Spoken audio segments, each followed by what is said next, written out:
All right, hey guys, welcome back. So I'd like to show you the newest additions I've brought to the game on which I'm working on, the game Walkless. So once again, this game works. The game runs in the browser, and it's all made native JavaScript and HTML and CSS.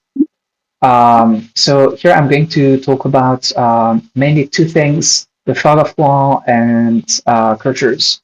Okay, so let's start. I'm going to select three adventures. So I'm going to take the Kittishan, the Miltic, and the Kusubegi here, right? So you can see that these adventures will have the Kittishan. He's a Russian adventurer.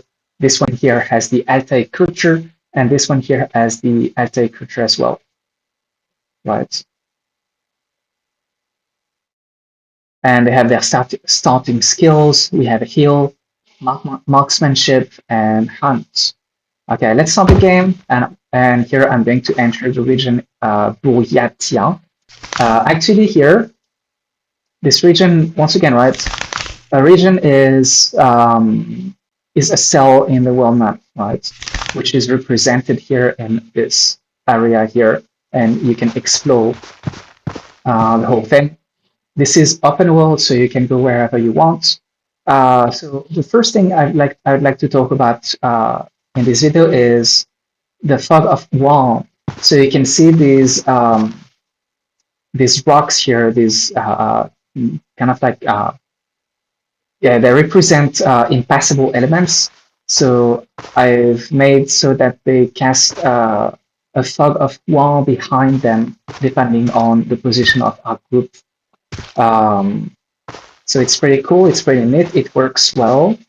It's not. It's well optimized, I'd say. So yeah, it makes it that you are not able to see behind these impassable elements behind these rocks, which adds a good layer of exploration. I'd say it's pretty cool. Um, the other thing that I'd like to talk about is regarding the regions and regarding the level of the regions. So you can see, for example, here, if I hover over the region in which I am now, it shows level 17, right? Level 17 here, which means that the groups that we might encounter in this region, they should have a level around 17. So I'm going to reveal the whole map in order to show where we have other groups. So here we have another group here. We have a few other groups in these regions. So I'm going to meet them. And you can see that these adventurers group, they have a level of 19, 19, 20, 19, and 20, right? Because each adventure has a base level, and this base level is then added to the level of the region, which is 17 once again here. So that's why this group is about 19 to 20 level 50. Yeah. Um, okay, so how does it work? The level of regions. You see that regions have different levels, right? For example, here 17, 22, 26, 29, 28. So it works. Um, it's a noise generated value, I'd say. You can toggle the overlay here, which shows um, different shades of from black to white, and the darker it is, the higher the level of the region it is, and the whiter, the lower the region's level is. Right. So for example, here level 8, because it's white, it's quite light, I'd say, and here level 40, because yeah, you can see that it's very dark, right? So this is just to give us an indication of what level um, the region is. Okay. So I think it's really interesting because it's going to affect your direction where you're going to go, where you're going to farm, where you're going to set your adventures, things like this in the world, right? And you can toggle on, toggle off this overlay. I think it's pretty cool, right?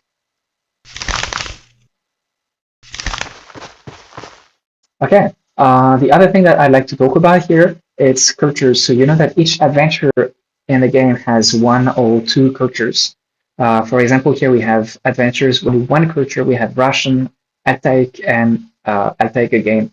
So I want to introduce the concept of cultural knowledge, which represents um, the knowledge of our group for each other culture in the world. In the world, we have many different cultures, and yeah, our group should have a certain knowledge of these cultures, of these traditions, of their language or things like that. So let's see, for example, right? So you see, we have Russian, Altaic, and Altaic, right? So it means that we should have a very good knowledge of the Altaic culture as well as the Russian culture. So let's see. So I display here this table. You can see that cultures are organized into different categories. So of course here, the culture that we know best is Altaic with a score of 37. And then in second position, we have Russian with a score of 28. And of course, we have Chinese. Chinese is a neighbor of Russia, of Russian people and Altaic people. So that's why the score here is pretty high, right? We have 20. And here, this number here, it's the average for each category. So it gives a good idea. Uh, of course, these categories here, you know, we need categories, so that's why I've given these arbitrary category names. Primitive here, yeah, you can laugh, but why not? I think it fits the game, right? So yeah, for example, right, you see like Persian culture, we have a knowledge value of 16. Once again, because Aztec people are quite culturally close to the to the Persian culture, so that's why I have 16, for example, here. Same explanation for the Chinese. Uh, West Slavic here, it represents the Poles, people who like this. So likewise, because we have a Russian adventurer here, he has a little bit of knowledge about West Slavic people. It's not too far culturally speaking, so that's why we have a score of 16. But if you look at, like, for example, Latin here, our group is kind of like Asian, right? Russian, Asian, Altaic. So of course we have very, very low values for the Latin cultures, things like that. So I think it's pretty interesting. I can show you with another party with other adventures. So here I'm going to give me kind of like random adventures. We have a North African adventure, we have an Indian, and we have a Balkan adventure. So let's see the knowledge that we have now. All right, so of course, Arab, Ottoman, North African are the highest. We have a good knowledge for this, very good knowledge, quite a good knowledge for this culture. It's not that high. Um, Indian, we have 17, right? Because we have only one guy who has the Indian culture. But this guy who has the Indian culture, of course, he has knowledge of the Arab culture, of the Ottoman culture as well, of the Persian culture, etc. So it all adds up. So the calculation here also takes into account the cultural distance between each of the cultures that we have that are part of our group. And it reduces the cultural knowledge that we have, right? So for example, Balkan and Indian, these two cultures are quite distanciated. So that is going to influence the overall cultural knowledge score for each of these cultures. Um, I think it reduces the score for Indian here, right? So it represents, it's not the representation of our adventure, uh, of each adventure's knowledge of all the cultures of the world. It represents the group's knowledge, um, right? And also, these values here are subject to get decreased over time because there is something in the game called entropy. So entropy is going to reduce over time the knowledge that we have of each culture, right? So entropy increases by 1 every day. So it represents the fact that we forget things. People forget their knowledge, right? Things like this. So it's pretty interesting. Maybe we could give another example with different adventures. So I'm going to reload the game,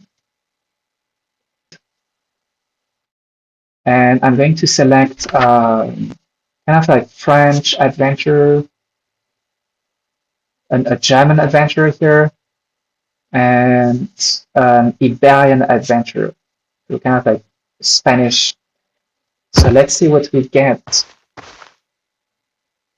as our cultural knowledge. So we have a good knowledge of French, Iberian, and German, of course, but you can see that we have a pretty good knowledge of Dutch, of the Dutch culture, English, Italian, of course, but very low knowledge of Asian cultures, for example. Um, okay, so I can show you how, like the numbers, how it works. Um, you can see that it's it's based on a CSV file that I can show you right now. Um,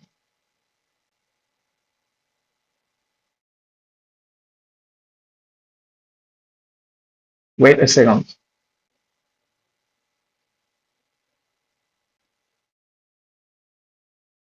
Okay, so here's the CSV file. For each culture, what knowledge they have uh, for each other culture. Right? So, for example, Iberian and Dutch. So Iberian and Dutch, right? They have a cultural knowledge of 40. Right? So all these numbers are taken into account for the calculation of the cultural knowledge of our group. And also, once again, I've talked, I think, last time about cultural distance. I don't know where I put this file. Let me try to find it here. So it's almost it's the same kind of file, but here it's the distance between uh, cultures in represented by a number. Right? So for example, French and Balkan, it's not too far culturally, so the number is only 3. But if I take, for example, Balkan and Chinese, it's very far culturally, so the number here is not, it's 8. So this also influences the cultural knowledge. So I think that's it, right? We have covered the latest updates.